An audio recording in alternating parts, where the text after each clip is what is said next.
Hi everyone, welcome to our mobility and recovery video.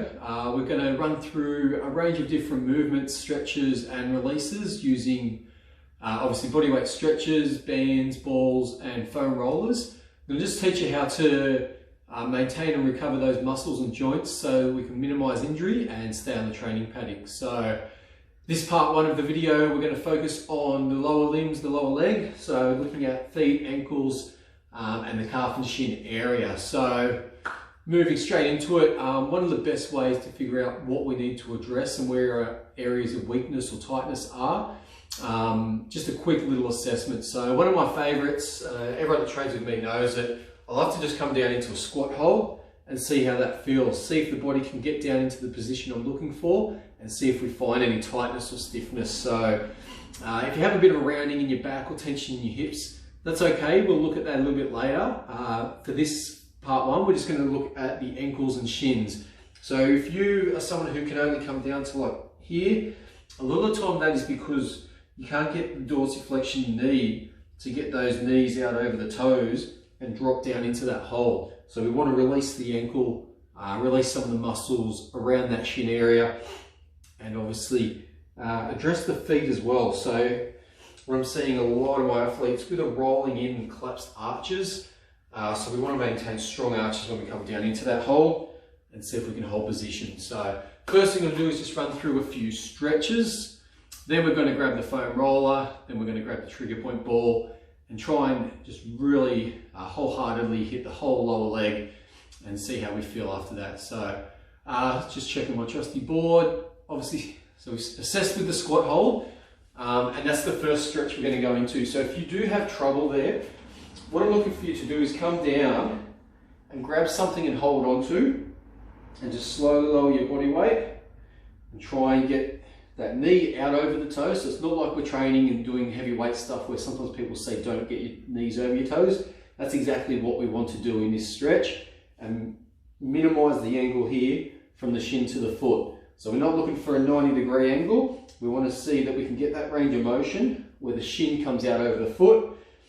And again, just holding on just takes a little bit of that weight off, allows us to rock back and forth a little bit, not too much, but we just want to create some tension, get our knees out over our toes and just hold that. So ideally we're going to hold that for about 60 seconds. So we're looking for minimum 60 seconds for areas of tightness.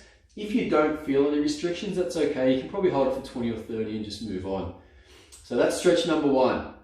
Number two, we're going to look for the opposite. So that was bringing our feet towards our shin. Now we're going to push our feet away from our shin and just sit on our feet. So we want a nice straight line. We don't want our feet turned out or turned in. We want a nice straight line down through the shank into the foot and toes pointing away. So from there, we're going to slowly drop the weight. I'm a little bit wide. Slowly drop the weight and see how that feels. Now again, if you can't get all the way down, you might have to sit a little bit higher. Again, holding on to something, take a bit of the weight off.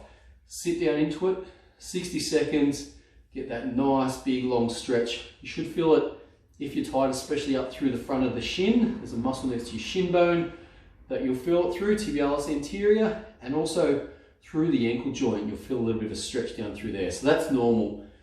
If you're feeling any pain, obviously I want you to stop, jump straight out of it. There could be more happening, and anytime you feel extreme pain during a stretch or rolling or any sort of activity, I want you to stop immediately. You may need a doctor or a physio to look a little bit deeper into that. So this is for general maintenance, for tightness, and you know, just to keep ourselves fit and ready on the paddock so we can go through our full range of motion and not cause any injuries. So again, roughly 60 seconds, you want to be able to hold that. Ideally, you should be able to breathe deeply by the end. So if you're sitting down and it's super tight and you're taking those short breaths and really struggling, keep there, stay focused and focus on your breathing until you take some big deep breaths. So generally every 20 to 30 seconds, you should be able to take a big deep breath and sit into the stretch a little bit more. So that's it there. All right. So the third stretch we're going to look for the lower limbs is the standing calf stretch. Let me move that. So you find a door jamb, a wall, anywhere. What you do is you wind your toes up, push your heel in as close to that structure as you can, and we're just going to slowly bring the knee back up towards the post. So we're closing that angle again, getting a big, hamstrings, getting a big stretch up through the calf. So this is a good one. To increase your range of motion, you want to try and bring that hip a bit closer, really push it, and again, that's 60 seconds roughly per side. So I know sometimes 20-30 seconds is what we stretch for. To be honest, that's only just a quick little hit. We want to really get deep release. So these mobility recovery sessions are not for before sport, because we're going to try to relax and lengthen the muscles and unstick any knots or tight spots. Before sport, we actually want to increase the strength and activity of a muscle. We don't want to reduce it. So this is for recovery, after sports, before bed, even day after, and part of our regular recovery routine. So that's our lower limb. Again, we're going to swap it over and smash through that. So I'm going to hit the foam roller now. So this is going to be a pretty thorough release of the lower leg, and ideally, like I said, if you retest that squat at the end, there should be less tension. So foam rolling, I've just got two quick ones that I do for the shins and for the calves. So tibialis anterior, so you've got your shin bone running down, so the big muscle just on the side of that shin bone sometimes gets tight when you're running on hard surfaces, especially doing hill runs, running uphill, shoes with low cushioning, running on the road, quite often do get really tight up through here. So what we want to do is just standing on one foot, slowly lower your weight, because you may be really tender through there without realising. So all I'm going to do, keep my weight up pretty high. Now if I want, I can drop my hips and drop my weight a little bit more, then hit it. So you can hear the crack in that roller.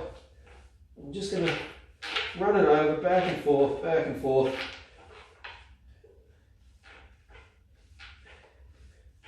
So ideally, for a beginner, 5 to 10 rolls per side. If you've been doing it for a while, you should be able to drop your weight a little bit harder and roll it 10, 20 times. Initially, if you are really tender through there, you might only get 3 or 4, and it can be quite tense and quite painful. So you just want to do what you can tolerate, move on to the next side. So we've done the shins, let's get the calves. I'll generally work the calves in a couple of different ways. So I'll generally hit the lateral side, the outside at the top, outside, top at the inside, and then I'll go down to the bottom on the outside, bottom on the inside, just so I can sort of spot any knots, tightness. I do have a tendency to get a couple of little blockages in the calves. So top on the outside, generally pretty tender for myself, and a lot of people get the same. From there I'll go to the inside at the top. Again, looking for 5 to 10 rolls. If you're comfortable, drop that weight a little bit more, and you can go for 10 to 20. So once we've done top on the outside, top on the inside, and you go to the bottom on the outside. Again, generally not too bad for me down here. However, once I've done my 5 to 10 on the outside, on the lower half of my calf, roll it to the inside, and that's a different story. It's generally another sticky spot for me. So when you find those areas of tightness and a little bit more pain, don't always shy away from it. So, if you do have muscles that are just a little bit short, a little bit tight, that's what we're looking for. We're looking for those spots to release so that we can get full range through our joints. So if this is locked up, quite often my ankles aren't going to go as far as I want them to go, and that's going to lead to compromised running action, because I'm going to be protecting that spot. My knees might not fully extend, I might drop my hips more. So it's that chain reaction right up through your body. So that's why we're starting with our feet, our ankles, and moving up, because it's really important we stand on our feet, when we're exercising. So it all starts at the feet. So again, like I said, when you find those knotty spots, as long as you don't feel, there's a lot of, there's a lot of feel with this. So if you feel like something's not right, stop straight away. Straight away, ask questions, ask your coach, send me a message, find a doc or a physio. If it's just general tightness, and quite often you will start to tune into your body and understand what's happening, and you'll feel like, yeah, I'm just a bit tight, a little bit sticky, a little bit of a knot there. I'm going to put as much tension as I can, tolerate into that, hit it, and then try and get a bit of release. So that's our foam rolling done for the lower limb. So all I'm going to do with the foam roller, hit the tibialis, hit the calves, inside, outside, make sure I get all those angles, find those knotty spots. So I've just found that I'm really tight here, so I'm going to look into that over the next couple of days and try and get some relief.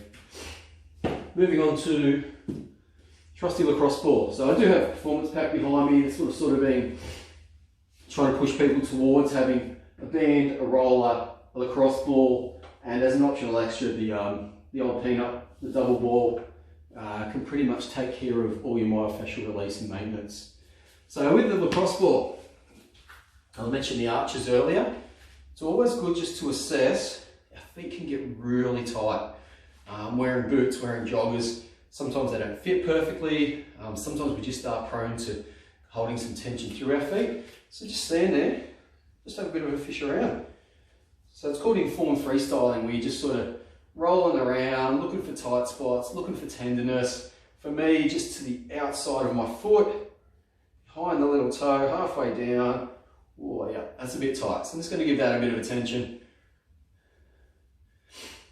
So remembering that a lot of the muscles, obviously not the calf muscles and that, but a lot of the muscles that come down through the shin and into the feet attach actually down the bottom of the feet. So there's a lot of attachments there, and they get tight and obviously have that chain reaction up through the body, causing tightness in other areas. So good old bottom of the foot roll, especially people who get shin splints.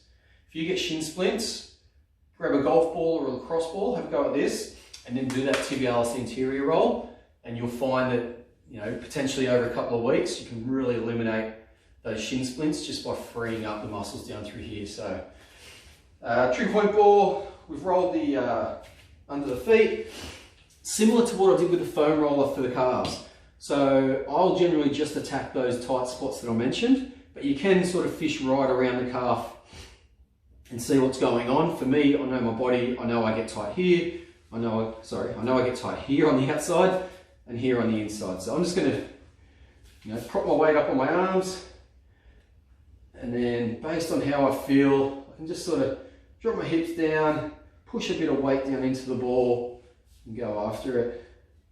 So all we're doing is just finding those tight spots, rocking back and forth. You might find after, you know, 5 or 10 seconds, like, you've had enough, it's getting tender. Have a break, go up to another spot, roll it around. Oh, yeah. My calves are always a nightmare. Oh.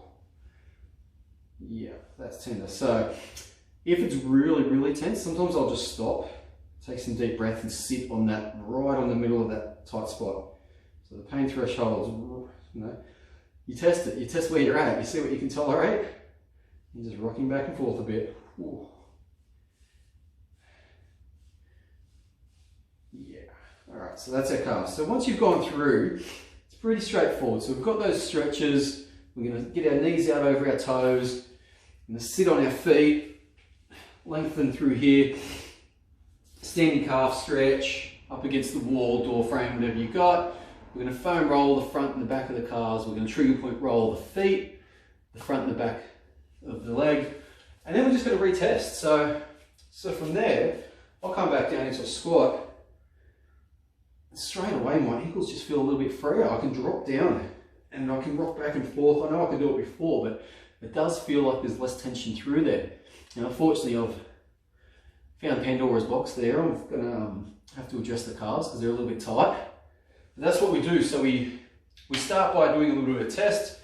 We squat down, we see where we're sticky, we see where we're tight, address those areas, have a stretch, a roll, and a trigger point, stretch, a foam roll, a trigger point ball, go right through, and we can really, really look after our lower limbs. So I'm going to move on to the quads and hips next. But yeah, so that's your lower limb. Let's really look after ourselves, have a play, and it's amazing what a difference just, you know, 2 or 3 sessions a week can make to your mobility and your ability to get into good positions. So don't muck around with it, really go after it.